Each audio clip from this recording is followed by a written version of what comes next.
水交社工艺聚落的每一个老屋内，都有着一个艺术品牌的故事。像是云雨艺术工作室，就是出身艺术世家的琉璃和金工艺术家杨礼成，与纯大辉插画艺术家王淑梅夫妻2人联手在这里进行创作。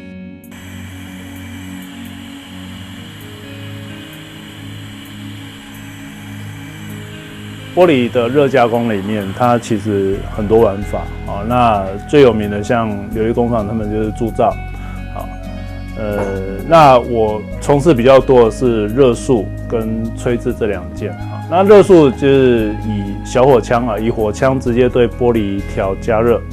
那因借由雕塑的背景，所以在造型上我可以把它当作是热的粘土在玩。对，那个其实是一种对我来说是一种游戏。我在学校的时候是学雕塑，那其实玻璃的部分，或者说你说琉璃，那玻璃部分其实是毕业之后，应该说退伍之后第一份工作接触的是玻璃，那主要是玻璃镶嵌、喷砂这一类。那热工的部分是后来在工艺所，就是草屯的工艺研究中心遇到黄安福黄老师，那时候开始学。可是其实以玻璃的跟玻璃工艺的接触缘起，就是退伍之后那份工作开始。那很莫名其妙，就是被这个材质煞到，就是一直深入到现在。其实玻璃本身它的特殊点在于说，它会跟光做互动。那有光就有影，再加上玻璃本身的立体的造型，而产生远超过雕塑的一个动态表现。所以其实在从玻璃镶嵌开始，比较偏平面的创作，一直到后来热工玻璃雕塑，甚至深入到吹制。那其实在这整个过程当中，不断的去跟玻璃这个东西互动。讲到琉璃艺术，大多数人会直接联想到琉璃珠。当年因为电影的热卖，也让更多人透过这一颗颗美丽炫彩的琉璃珠，开始认识接触琉璃作品。最常看到其实就是像琉璃珠哈，那琉璃珠它基本技法就是点线或者说颗粒卷附、薄片卷附，或者卷金箔、卷银箔那个都可以要不然就是我们刚刚就是我可能玻璃先制作成卷棒。螺旋的卷棒，然后再去烧到玻璃那个琉璃珠上面去，那也是一个方法。玻璃热工它可以做的事情还蛮多的。那最广为大家所知道就是琉璃珠可是其实，在热塑领域里面，琉璃珠只是一小块各种技巧都是可以横向的去做联系。那这边介绍一个，就是像这一种。玻璃里面有一些花朵造型，或者说线条去组合。那个在玻璃的热工里面，在台湾这边是讲内缩就是它其实把玻璃的有色的玻璃从表面，有点像开水热对流这样卷进去。那借由这样的原理，把粘附在表面的玻璃烧到内侧，让它翻卷出来。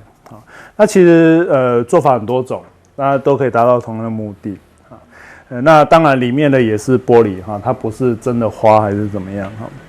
像我现在手上我们等一下要做的东西，它是比较偏含钠的玻璃。那钠玻璃的特性它比较软一点那它的颜色也比较多样，因为它的化合物部分。那其实玻璃本身主材质二氧化硒嘛，对不对？可是硒的熔点是1700多度，所以它必须加其他的成分让它温度降低。那加主成分加了钠，我一般讲钠玻璃，那加了硼玻璃这样子。那像硼玻璃是比较偏向于实验室使用的比较硬质的玻璃。那钠玻璃是比较软性的，那它可以比较容易加工成像我们平常使用的容器，或者说建筑的平板玻璃，这个都是钠玻璃。然后像光学玻璃，它的含石英的量又不太一样，所以它可以有比较高的透度所以每一种玻璃有不一样的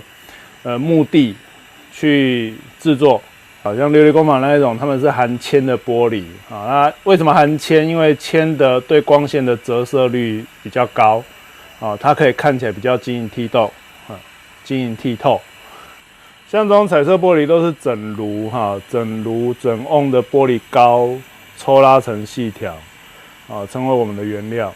那所以我们要使用之前，必须先稍微加工成所需要的尺寸。琉璃创作者不仅要像个魔法师一样创造出美丽的作品，更要像个科学家，因为要懂化学才能掌握好材料，懂技巧，这样才能够完全掌握色彩的变化，去创造不同颜色的组合。当你烧燃的时候，你没有转，它就往下垂了。所以烧玻璃其实有一个很重要的点，就是不停的转动你手上的玻璃不管是吹制还是做小的雕塑，你看不动的时候，它是不是又回来？对于杨老师而言，琉璃创作可以完全发挥自己的创造力，而且更重要的是，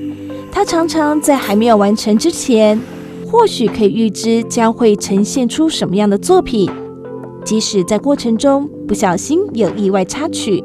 那也会变成另一种美丽的展现。因为像刚刚你看它裂开有没有？这个对某一些老师来说，他就说你在土锤可是坦白说，我会觉得说这种反而是你平常刻意要做正的时候，你做不出来。对，所以我并不会因为玻璃裂开它不在我预期的位置而停下来除非说它有一定的需求是要一定的工整性那我可能会重来。可是这种不是非得它要怎么样的时候，我会很随性的然后让它上去就好。那这个时候其实它产生的也会在某个程度上的不可预期像这个有没有如果说我不要它，我就等它。色彩就是琉璃作品创作的精神所在，一层一层的玻璃堆叠、挤压，再加上玻璃是一种与光互动的材质，所以透过光线的照射下，让每一个作品都美得如一幅画作。其实我觉得对创作者来讲很重要，就是他的观察力。那这个观察不是只有到特定的地点才有观察这件事，而是说它存在于你活着的每一分每一秒当中。像我们在水交社公益聚落这边，其实我们最喜欢做的事情是，譬如说下午茶，那就夫妻两个人就一边喝着茶，一边看着窗外的鸟，或者说可能窗外的鸟在打架了我们会叫对方去看我就说哪一只松鼠跑过去怎么样，我说哪一棵植物怎么样那个其实是很多细节存在于你的生活当中，而不是说很刻意的说要去寻求所谓的灵感灵感其实是当你累积了那么多的观察之后，消化了反刍出来的一个创作，一个创意表现它不是一个不是能够寻找它是消化出来的。所以在工作室中可以看到杨老师丰富多样的琉璃作品，而利用生活中随手可得到的玻璃瓶，也在他的巧手改造下呈现出饶富趣味的作品。坦白说，我没有因为什么事情而停止喜爱这个东西过那唯一曾经停顿的是，可能当我想要做什么事情，做什么样的创作，但是我的手跟不上的时候，那时候会停下来。对，那停下来是为了去补足你的技术不够的部分，而不是为了什么其他的原因。对，所以就即使是已经在教学上是一个老师的身份，但是其实我们自己都不断的再去补强自己的一个智能技术之类的，对，不会停下来。深度吧，就是说我们今天在一个范围里面，但是你现在是不断的，我们在说挖坑给你跳，好，那我们要推坑啊，不是挖坑，推坑。那其实就是你在这个范围里面，你不断的去增强你的强度，哦，包含你对材质的知识，因为其实玻璃很复杂，哦，我们一般就只知道玻璃，但是其实我工作室里面你们看到玻璃至少4种，对，那这4种每一个不一样的特性，那每一个加工方式都不太一样。好，那其实就是你必须不断的去增强自己在这方面的专业。我们讲专业啊，其实玻璃我常常跟学生形容，就是说玻璃是很大的一个范围，然后你必须慢慢把所有的技术都集中到一个点上面来。虽然从事琉璃创作已经快20年，但杨礼成老师从来没有想到放弃。不断的去做，去实践，不是把它当作工作，而是去享受创作过程的美，就像是在享受实现梦想的过程。不忘初衷，因为这个东西其实坦白说，我是很标准的穷艺术家。那热忱的维持，就是你对这个东西的热爱，你很坚持的不断的在做。我们即使不是制作人家委托的东西，还是平常就是我可能今天没有点火就觉得怪怪的，已经到那个程度的情况之下，那其实你就不会离开这种工艺的创作领域，对，并没有特定的去设定，但是不变的方向就是要持续下去，对，因为坦白说，全世界那么多人，不是每个都会成为名家。但是，当你今天很坚持自己的道路的时候，你可以得到无愧于你这一辈子的一个成就，这样对。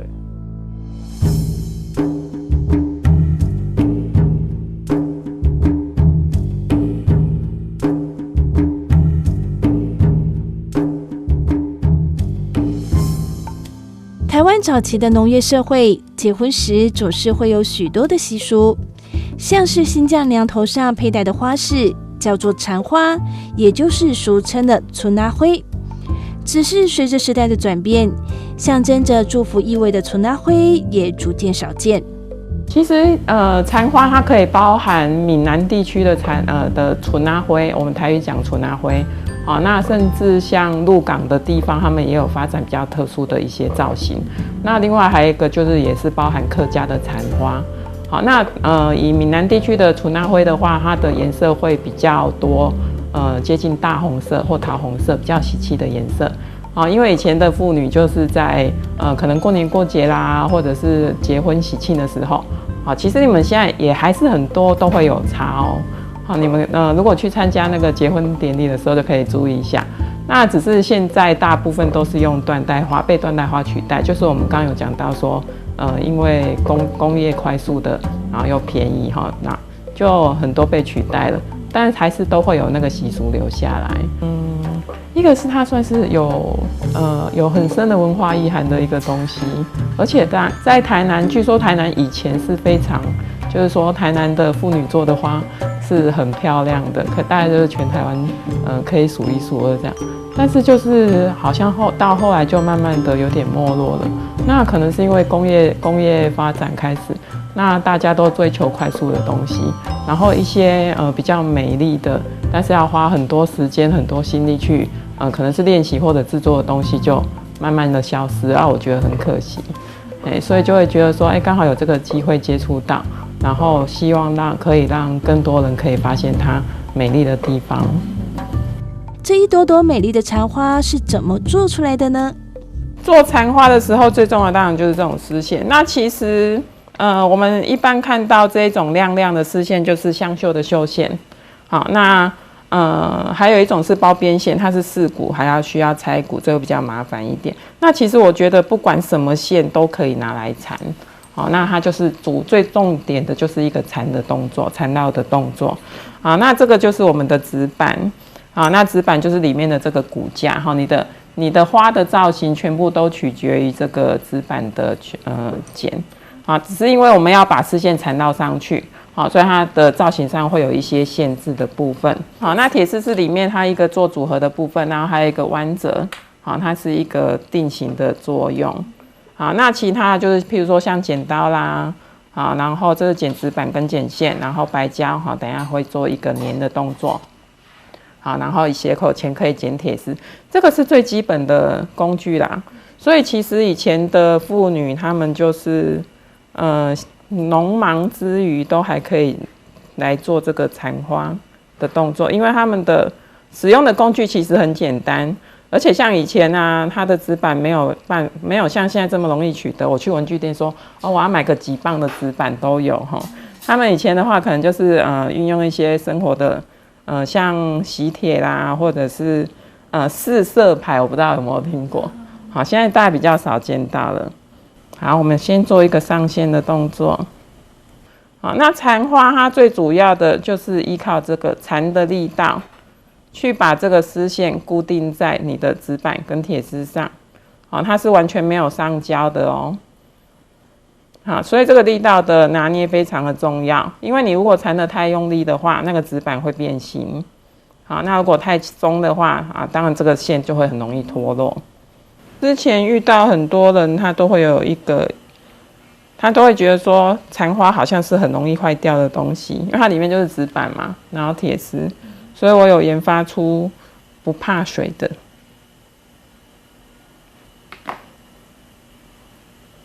那就是铁丝会换成不锈钢线，好，然后纸板就是换成比较接近 PP 板那一种。别看小小的纯拉灰，光是一片小小的花瓣，就要反复的缠上绣线。一朵花从无到有，考验的不仅是做花者的无比耐心，更是每一步都不能错乱的细心。而每一种不同造型的纯拉灰，更代表着不同的意义。这个是花架，也是帮新娘子设计的，但是因为新娘子她一定要成双成对，所以如果她是插单枝单朵的话，它就要插一对两枝。那像这个是单枝，上面就有2朵以上的花。客家的它其实譬如说它会做成宫花，宫花的话就会做很大朵。然后宫花知道是什么吗？就是供桌不是左右会有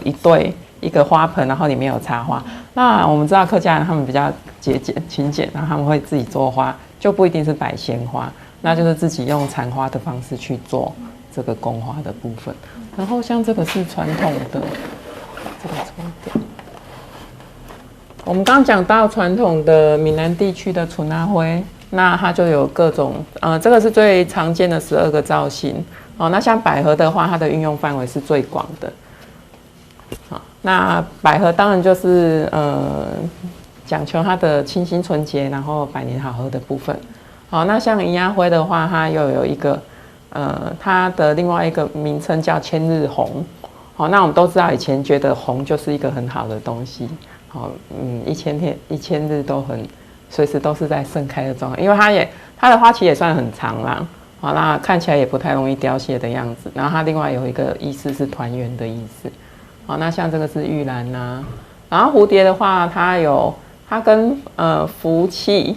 啊，还有蝶是长寿的意思，好，那它就是象征福气跟长寿，这个常常会送给妈妈。好，那像这个上面这个的部分就是带金的部分。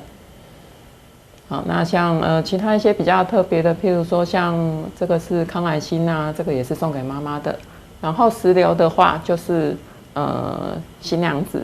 好，多子多孙的部分。比较特别的造型的话，这是最困难的部分，我们都是它的零件特别多，每一只都有10几个零件。好，那龟鹿的话，它就是譬如说比较婆婆啦，或者是阿周还在的话，好，就可以使用这个龟鹿，它也是一个福禄跟长寿的意思。好，那像梅花的话，它就是跟媒人的谐音嘛，所以媒人通常会插梅花。学习制作纯拉灰的手艺，除了是要保存传统的技艺外，王淑美老师更期盼让它发扬光大。尤其王老师本身就是艺术创作者，所以更能将缠花这门传统的工艺结合多媒材，发展出与众不同的风格。因为我们学的东西本来就会比较想要去接触各种媒材，所以其实学过的东西，就是说接触过的媒材还蛮多的啦，像纸浆啦、染布啦那些也都还有一个可能就是因为从小就是对这个对手做的东西都很有兴趣，创作的部分都很有兴趣这样子。所以后来就因为就是会想要广泛的去接触各种媒材，这样在创作的时候会有更多东西可以运用。所以后来就刚好有一次机会，刚好可以学习到残画这样子，然后就想说把它放到创作的可以运用的东西里面去。虽然说我们有机会学习到这个，我们一定会有做传承的部分。那所以纯阿辉的传统的花型，我们还是都会把它继续的传下去。那除了那个之外，我自己是比较喜欢做一些比较设计性的、比较时尚的。就是说，因为其实像现在会梳头发啦，会在头发上沾花的，应该几率很低了吧？像我自己大概就是结婚的时候有擦过这样子，那就是觉得说它可以运用，其实可以运用在更多平常的日常生活的装饰，所以就是说会做一些比较特别的造型这样。现在有在尝试做一些比较几何的，然后比较抽象的造型。那最传统，其实传统的大部分都是花的造型嘛。那还有就是虫鱼鸟兽的造型，那觉得它其实可以更时尚一点。工作室玻璃柜里陈列着五彩缤纷的残花作品，在光线的投射下闪闪发亮着。有供新娘佩戴的大红纯阿辉，还有以渐层色展现的花朵胸针、发簪等小物件。墙上挂着的则是较大型的艺术作品。这全都是王淑美老师一时一切慢工细活所创造出来的。灵感的来源，一个就是之前受的美术训练嘛，那还有就是其实我们都很喜欢大自然的东西，所以就是平常会去爬山啦，然后还有一个就是生活周遭，随时都可以提供很多很多的灵感。做这个是因为那时候有一个客人就问说台南说残花以前做纯阿辉的人很多，那有没有什么可以代表台南的残花？然后我就想说，那应该要来创作一个跟台南有关的东西。那因为以前凤凰花是台南的市花，那其实现在在台南还是到处都可以看得到凤凰花，所以就做了这个凤凰花的发簪。那小时候如果是住在台南的，很多应该都有玩过一种，就是把凤凰花拆开，然后可以完全用它的零件去做出一只蝴蝶的书签。那就是一样用那个概念去把凤凰花的零件做成一个蝴蝶的胸针这样子。那像这组是2014年得到工艺评鉴的，那它就是以四季为主题。那春天的代表是新长出来的新芽，所以用很嫩绿的颜色去做像新芽的造型。那像夏天的时候百花盛开嘛，所以做了2个造型的花。这种是比较垂下来的。那像这个是蓝色的花这样子。那秋天的时候就是各种果实种子开始结出来了，所以是运用了2种种子的造型去设计的。那冬天的时候就比较没有花了，也没有叶子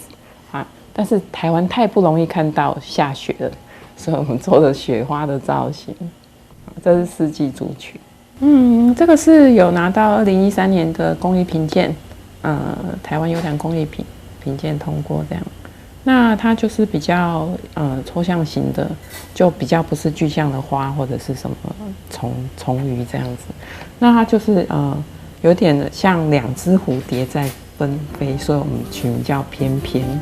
王老师将残花艺术推陈出新，注入创意与巧思，且灵活运用，使得残花的艺术能够融入现代生活美学的元素，完全跳脱出传统的束缚。由于艺术工作室是由杨立成老师与王淑美老师夫妻俩联手在这里进行创作，透过2人不同的专长，让作品更能发展出更多的可能性。先讲缺点，就是它会比较堵槽。堵到这个严重其实优点讲不尽，因为我们专长领域不同，那会互相补足、互相支援。对，所以其实像他如果比如他纯阿辉的创作、残花的创作，他可能需要一些玻璃的组件，代工，我要什么什么什么，还是帮他做。那我可能有些什么东西，可能我自己觉得不对劲，但是我可能自己看不到。那他会跟我提醒说，可能哪边该怎么样。那其实这个东西坦白说是优点多于缺点啊，因为你不是在同样类型的创作领域里面，那你可以看到的是，因为刚才讲旁观者清啊，那可以看到一些问题点啊，那藉由这个不断的互相督促、互相的进步，这样对，因为像我的专长是比较偏平面的，或者是绘画方面，或者是色彩方面。那它的立体造型就比较强，那这个部分其实我觉得就是相辅相成，而且人家都说创作是很孤独的一件事，但是在像这样的状况的话，我们就觉得很好。在工作室中可以看到2位老师所共同创作的艺术作品，透过2人多元媒材与技法的融合与运用，再加上常年下来所积累钻研的各项工艺技艺，让他们在创作时更能适切的融合运用，也让艺术作品内涵更丰富、更多变。